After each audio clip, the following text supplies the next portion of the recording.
Welcome students, very short process, একদম সহজ করে ভাবো। আজ চ্যাপ্টার অ্যাটমিক স্ট্রাকচার ক্লাস 5। প্রথম আমরা যেটা জানতে হবে সেটা হচ্ছে de Broglie relation. De Broglie সমীকরণটা হচ্ছে lambda equal to h by m v. তো এই সমীকরণটার উৎপত্তি কোথা থেকে? দেখো, আমরা একটা ইলেকট্রনকে কণা ভাবি, কিন্তু সব ব্যাখ্যা কিন্তু কণা দিয়ে দেওয়া যায় না, তরঙ্গ নিয়ে ভাবলে তবে দেওয়া যায়। তার মানে একটা ইলেকট্রনের মধ্যে কণা ধর্ম আছে, তরঙ্গ ধর্ম আছে। যেমন তুমি বিচার করো, যখন আমরা সালোক সংশ্লেষ পড়ছি তখন দেখবে আলোকে আমরা ফোটন কণা বলছি, আবার এমনি নর্মাল ক্ষেত্রে আমরা দেখো আলোকে আমরা তরঙ্গ বলছি। তার মানে একই বস্তুর মধ্যে দুরকম ধর্ম আছে, না হলে কেন দুরকম ভাবে আমরা কথা বলছি।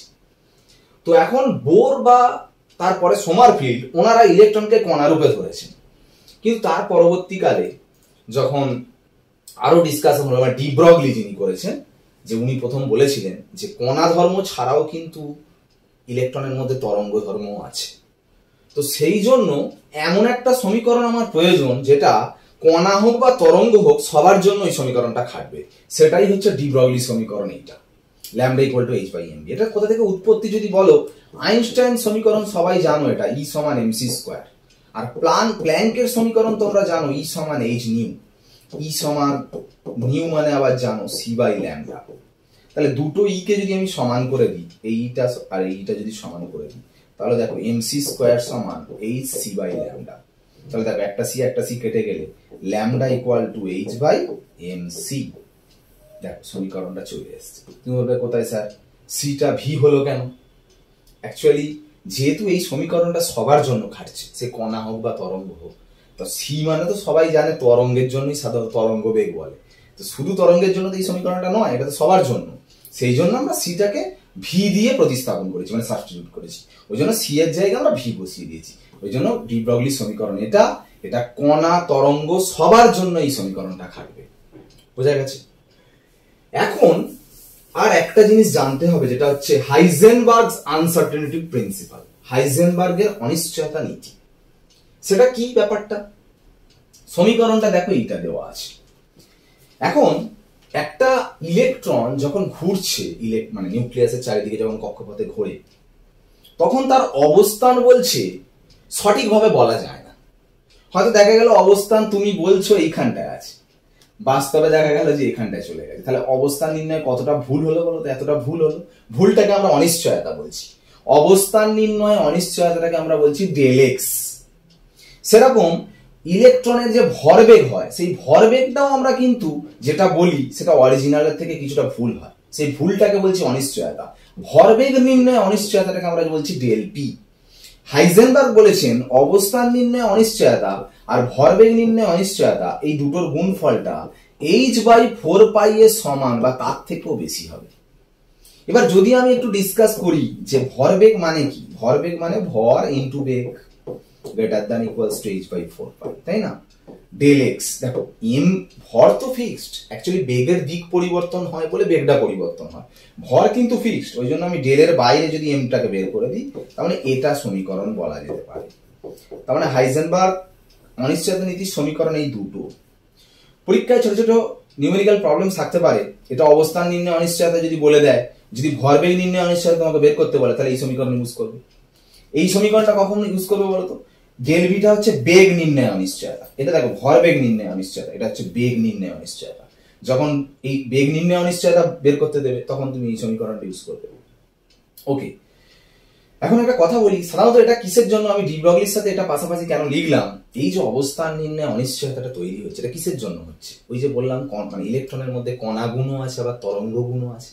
এই কণা ধর্ম তরঙ্গ ধর্ম দুরকম ধর্ম থাকার জন্যই কিন্তু এই ডেভিয়েশনটা হচ্ছে, এই ত্রুটিটা আসছে, এই অনিশ্চয়তাটা আসছে। বুঝতে পারলে? এই বেগ বা মানে বেগ বা ভরবেগ বা অবস্থান নির্ণয়ের যে অনিশ্চয়তাটা বা ত্রুটিটা তৈরি হচ্ছে, কিন্তু কণা এবং তরঙ্গ এই দুটো ধর্মের সংমিশ্রণ থাকার জন্যই কিন্তু তৈরিটা হচ্ছে। এরপর আমরা যেটা আসবো সেটা হচ্ছে সোমারফিল্ড থিওরি। সোমারফিল্ড কি বলেছেন?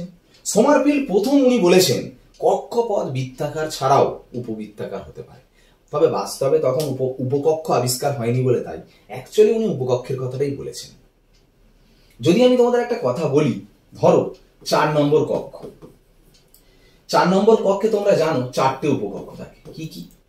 একটা 4s, একটা 4p, একটা 4d আর একটা 4f। 4s মানে l এর মান 0 তোমরা জানো, 4p l এর মান 1, 4d l এর মান 2, 4f l এর মান 3, এটা জানো তোমরা। 4 নম্বর কক্ষে এই 4টে উপকক্ষ আছে। সোমারফিল্ডের থিওরি অনুযায়ী প্রথমে আমরা বলতে পেরেছি যে এই যে 4 নম্বর কক্ষে যে 4টে উপকক্ষ কিরকম ভাবে থাকে দেখো, একটা উপকক্ষ এরকম ভাবে থাকে, একটা উপকক্ষ এরকম ভাবে থাকে, একটা উপকক্ষ এরকম ভাবে থাকে, একটা উপকক্ষ এরকম ভাবে থাকে। মানে 4টে উপকক্ষের মধ্যে 3টে উপবৃত্তাকার ফর্মে থাকছে, একটা বৃত্তাকার ফর্মে থাকছে। এটা কেন? সোমারফিল্ড প্রথম বলেছেন যে ফর্মুলাটা সেটা হচ্ছে a/b = n/k। এ মানে কি? ধরো একটা উপবৃত্তের এই যে লম্বা দৈর্ঘ্যটাকে বলে পরাক্ষ এ আর এইটাকে বলে উপাক্ষ বি। এই a/b মানে এই লম্বাটাকে এ বলছি আর যেটা একটু সরু সেটাকে বি বলছি, সমান এই যে n/k। কে মানে হচ্ছে অ্যাজিমিউথাল কোয়ান্টাম নাম্বার যার মান হচ্ছে l+1। তাহলে ভাবো আমি এক এক করে প্রত্যেকটা উপকক্ষের জন্য আমি এই সূত্রটা ইউজ করব। ধরো প্রথমটাই 4s এর জন্য আমরা ইউজ করছি। 4s এর জন্য যদি আমি a/b ইউজ করি তাহলে n এর মান তো সবার জন্য 4, তাহলে 4 বসাচ্ছি। আর k মানে বুঝতেই পারছো l+1, l এর মান তো 0, তাহলে 0+1 মানে 4/1। তাহলে 4p এর ক্ষেত্রে a/b কত হচ্ছে? 4/2। 4d এর ক্ষেত্রে কত হচ্ছে a/b? n/k। বুঝতে পারছো? n এর মান 4, k মানে l+1, l এর মান তো 2, তাহলে 2+1 মানে 3। তারপর 4f এর ক্ষেত্রে কেমন হচ্ছে? a/b সমান 4/4। ভালো করে খেয়াল করে দেখো, a 4 গুণ b 1 ভাগ। বুঝতে পারছো কথাটা? তার মানে b এর 4 গুণ হচ্ছে a এর মান। দেখো a 4 b 2, a 4 b 3, a 4 b 4। যখন a 4 b 4 হয়ে যাচ্ছে তার মানে a এর ভ্যালু যা হয়ে যাচ্ছে আর b এর ভ্যালু যা হয়ে যাচ্ছে তার মানে সেটা বৃত্ত হয়ে যাচ্ছে। তার মানে দেখো এটা দেখো a 4 ভাগ b 1 ভাগ, তার মানে এটা হচ্ছে তোমার 4s, এটা 4p, এটা 4d, এটা 4f। দেখো 4f টা কেন বৃত্তাকার হচ্ছে বুঝতে পারছো তো? কারণ a এর মান যা হচ্ছে b এর মানও সেম হচ্ছে, a আর b সমান হয়ে গেলে তখন সেটা বৃত্ত হয়ে যাচ্ছে। তার মানে যত বুঝতে পারছো এই 4 নম্বর কক্ষে একদম প্রথমের উপকক্ষগুলো উপবৃত্তাকারটা বেশি হচ্ছে, মানে উৎকেন্দ্রতার মান বেশি। যত শেষের দিকে যাচ্ছে দেখো বৃত্তাকার হয়ে যাচ্ছে, 4fটা বৃত্তাকার, লাস্টটা বৃত্তাকার হচ্ছে, আর প্রথমেরটা দেখো উৎকেন্দ্রতা সবথেকে বেশি হচ্ছে, তাই না? এই ব্যাপারটা নিয়ে মোটামুটি আলোচনা করা গেল।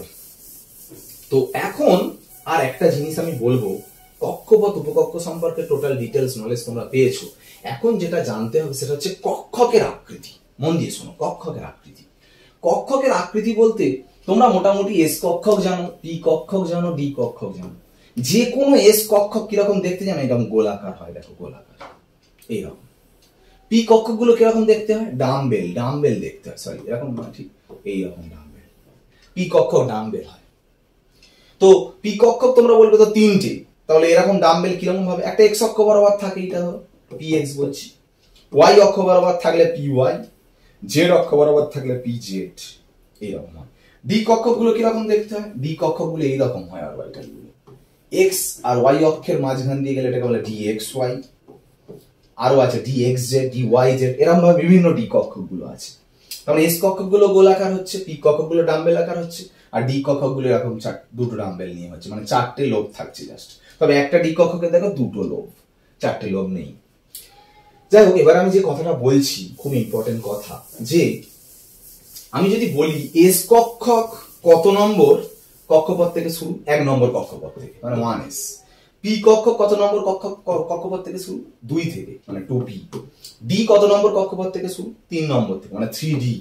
মানে প্রথম যে কক্ষকগুলো হয় তাদের ক্ষেত্রে দেখা গেছে ইলেকট্রন পাওয়ার সম্ভাবনা ভার্সেস ব্যাসার্ধ যদি গ্রাফ আঁকা যায়, দেখা যাবে এরকম গ্রাফ হচ্ছে। এটা হচ্ছে ইলেকট্রন পাওয়ার সম্ভাবনা, ঠিক আছে? এটা রেডিয়াল ডিস্ট্রিবিউশন ফ্যাক্টর বলা হয়। ইলেকট্রন পাওয়ার সম্ভাবনা মানে ইলেকট্রন পাওয়ার সম্ভাবনা নিউক্লিয়াসে 0। যত আস্তে আস্তে মানে আর এর মান বাড়াচ্ছ তত দেখো ইলেকট্রন পাওয়ার সম্ভাবনা বাড়ছে, বাড়তে বাড়তে একসময় ম্যাক্সিমাম হচ্ছে। তারপর আবার আর এর মান যত বাড়াচ্ছ দেখো কমতে কমতে কমতে কমতে এটা ইনফিনিটি, অসীমে গিয়ে আবার শূন্য হচ্ছে। সাপোজ আমি একটা এস কক্ষক যদি বলি, এটা নিউক্লিয়াস, নিশ্চয়ই নিউক্লিয়াস ইলেকট্রন পাওয়ার সম্ভাবনা 0। এবার আস্তে আস্তে নিউক্লিয়াস থেকে যত দূরে যাবে ইলেকট্রন পাওয়ার সম্ভাবনা বাড়তে বাড়তে বাড়তে বাড়তে এখানে কি ম্যাক্সিমাম হচ্ছে। আবার আরো দূরে যেতে যখন অসীম দূরত্বে যাবে তখন আবার ইলেকট্রন পাওয়ার সম্ভাবনা 0। বুঝতে পারছো? এটা তার মানে এস এর ক্ষেত্রে হচ্ছে। পি এর ক্ষেত্রেও একই, মানে 2p এর ক্ষেত্রে পি এর আকৃতি যখন এরকম হচ্ছে, এটা নিউক্লিয়াস, এখানে ইলেকট্রন ঘনত্ব 0, এখানে সর্বোচ্চ আর অসীমে গিয়ে 0 হচ্ছে।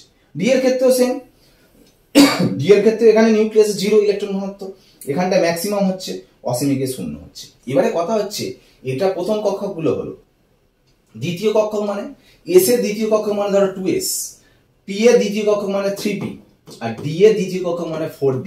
এদের ক্ষেত্রে গ্রাফটা কিন্তু আর এরকম হবে না। এদের ক্ষেত্রে গ্রাফটা কিরকম হয় দেখো, এদের ক্ষেত্রে যে গ্রাফটা হয় সেটা হচ্ছে এই রকম গ্রাফ হয়, মানে নিউক্লিয়াসে 0 একটা ম্যাক্সিমাম পয়েন্ট আসবে, আবার 0 হচ্ছে, আবার একটা ম্যাক্সিমাম পয়েন্ট, আবার একটা 0। তার মানে আমি যদি 2s এর এই যে 2s এর জন্য যদি আমি ছবিটা আঁকি কক্ষকের ছবি, তাহলে কক্ষকের ছবি পাবে এরকম, এইরকম কক্ষকের ছবি পাবে। তার মানে দেখো নিউক্লিয়াসে 0 ইলেকট্রন ঘনত্ব, নিউক্লিয়াসে 0, বাড়তে বাড়তে ম্যাক্সিমাম হয়েছে, দেখো বাড়তে বাড়তে এই জায়গাটা ম্যাক্সিমাম, আবার কমতে কমতে মাঝখানে 0, মানে মাঝখানে এমন একটা অঞ্চল আছে যেখানটা হচ্ছে ইলেকট্রন ঘনত্ব আবার পুরো 0 হয়ে যায়।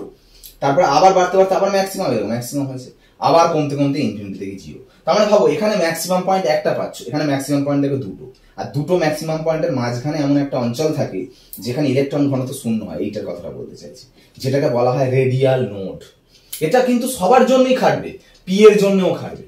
পি এর জন্য যদি এটা 3p এর ক্ষেত্রে হয় একইভাবে ছবি হবে, দেখো 3p এর জন্য এরকম ছবি হবে, এরও নিউক্লিয়াস, এরও ম্যাক্সিমাম পয়েন্ট, আর মাঝখানে আরেকটা ম্যাক্সিমাম পয়েন্ট হবে, তার মাঝখানে কিন্তু একটা করে নোড থাকবে, এরকম দুটো ম্যাক্সিমাম পয়েন্টের মাঝখানে একটা করে নোড। তাহলে এই নোডটাকে আমরা কি নোড বলছি? Radial node. সব থেকে ভালো হয় তোমরা রেডিয়াল নোডের সংখ্যার সূত্রটা মুখস্থ রাখবে।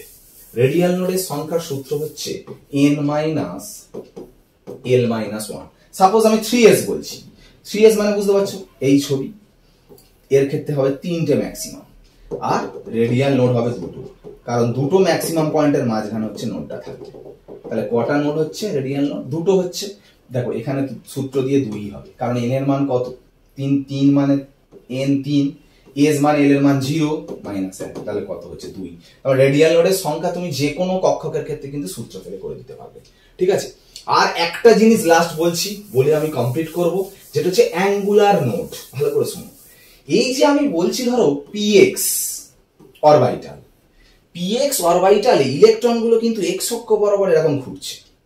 ভাবো আমি যদি এখানে একটা বাক্স রাখি সাপোজ, হ্যাঁ, তাহলে ভাবো ইলেকট্রনগুলো এই বাক্সের ওপর দিয়ে যাবে, কিন্তু বাক্সটা যদি এরকম ভাবে কোণ করে রাখি তাহলে কিন্তু ইলেকট্রনগুলো যাবে না। তার মানে x অক্ষ বরাবর যেহেতু ইলেকট্রনটা ঘুরছে, আমি যদি y-z তল বরাবর মানে বাক্স রাখি, ওখানে কিন্তু ইলেকট্রন পাচ্ছ না। সেটাকেও একটা নোড বলছে, যেটাকে বলা হয় অ্যাঙ্গুলার নোড। এটা একটা অবশ্য, যেমন এই ক্ষেত্রেও সূত্র আছে, অ্যাঙ্গুলার নোডের সূত্র হচ্ছে l। যে কোনো ধরো পি উপকক্ষের l এর মান কত? 1, ওই জন্য এদের ক্ষেত্রে অ্যাঙ্গুলার নোড একটা হয়। যে কোনো পি উপকক্ষের l এর মান 1 বলে অ্যাঙ্গুলার নোড একটা করে হয়। ডি উপকক্ষের l এর মান 2 বলে ওদের অ্যাঙ্গুলার নোড কটা করে হবে? দুটো করে হবে। তার মানে বুঝতে পারলে এখানে যে জিনিসটা বোঝার ব্যাপার, নোডটা বিশেষত রেডিয়াল নোডের সংখ্যা সূত্রটা মনে রাখবে, এখানে নোটসের মধ্যে আছে, অ্যাঙ্গুলার নোডের সংখ্যাটাও আছে l। ওকে, এই একটু অরবিটালের আকার সম্পর্কে ভালো করে ডিসকাশন করলাম। তো আজ এখানে ক্লাসটা শেষ করলাম, অ্যাটমিক স্ট্রাকচারের এটা লাস্ট ক্লাস করালাম। তোমরা সবাই ভালো করে একদম প্রথম থেকে যদি ক্লাসটা চ্যাপ্টারটা ভালো করে বুঝতে চাও, পর একদম ক্লাস 1 থেকে 1 2 3 4 এটা 5 হলো, পুরোটা ভালো করে কিন্তু দেখতে পারো, ঠিক আছে? চ্যানেলে অবশ্যই চোখ রাখো ভালো করে চ্যাপ্টার বুঝতে গেলে। ওকে, বাই।